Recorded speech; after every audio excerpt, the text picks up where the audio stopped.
business leaders are gathering here in Davos to discuss the world's economic recovery. But at night, the party's on. What do the top corporate brass talk about once they've loosened their ties? Well, I'm joined by Bloomberg's Copetas for all the gossip. I'm struggling as well today with the time. Absolutely. I wasn't out until later than you, though. You were? No, I wasn't. Oh, you weren't? Yes. I was tucked in bed where you were hitting the party scene. 10 parties? Yeah, there were more than 25 parties last night, from Bain to Bollywood. I got through about 10, kicked off at 5:30 in the afternoon with the Ernst & Young party at the Kirchner Museum, celebrating the most powerful women in the world. And the takeaway there was, please don't bring your drinks into the room that has all the paintings, because you might spill it on that. The party to be at last night was the Coca-Cola party. It was jazz, it was elegant, it was baby bowls of prawns, Coke Zero, and President Bill Clinton elegantly dressed in a suit, huddling with Barney Frank in a T-shirt, sport coat, and big muckalucks. And Clinton stole the show there, but there were other things that were happening there. The real star last night of the Coca-Cola party, beyond Clinton, was a fellow by the name of Roy Johnson, who is the chief technology officer at Lockheed Martin. He builds spaceships and looks for economies in outer space, and everyone wanted to talk to him. He was a center of attention.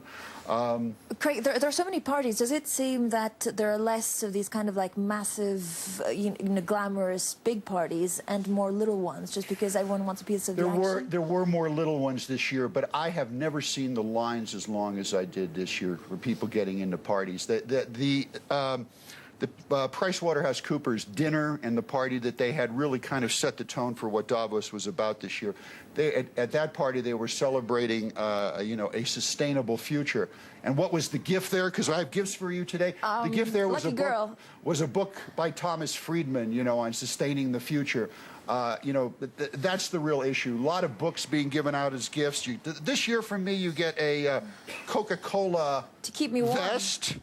You get from the Japan party a cavalcade of sake and sushi. This was the little wooden bowl. You get an apron, or it's a persimmon. You get a persimmon, and to show you where the Swiss banking industry is right now, here's a little box of chocolates from Credit Suisse. Very cute. In the past, they would have given you a bigger one. I have some presents for you. What? Because I was at the China night. Ah. And it's amazing to see that actually they were a little bit more generous in their freebies. Now, Bloomberg can't keep them, so I'm going to give them to you. Good luck. And also a scarf, a bit feminine. But, again, keep you warm. Good. Oh, well, that's good. Craig, tonight is the big one. The Google party, the much-anticipated Google party. It will be a cast of thousands. You get usually it's a closed invitation list, but you get the impression here that everyone's got an invite to the Google party, and that'll go way past when the McKinsey party ended at the early hours of this morning in the piano bar. Great, and we'll be hearing from that also on our tweets and our Facebook page.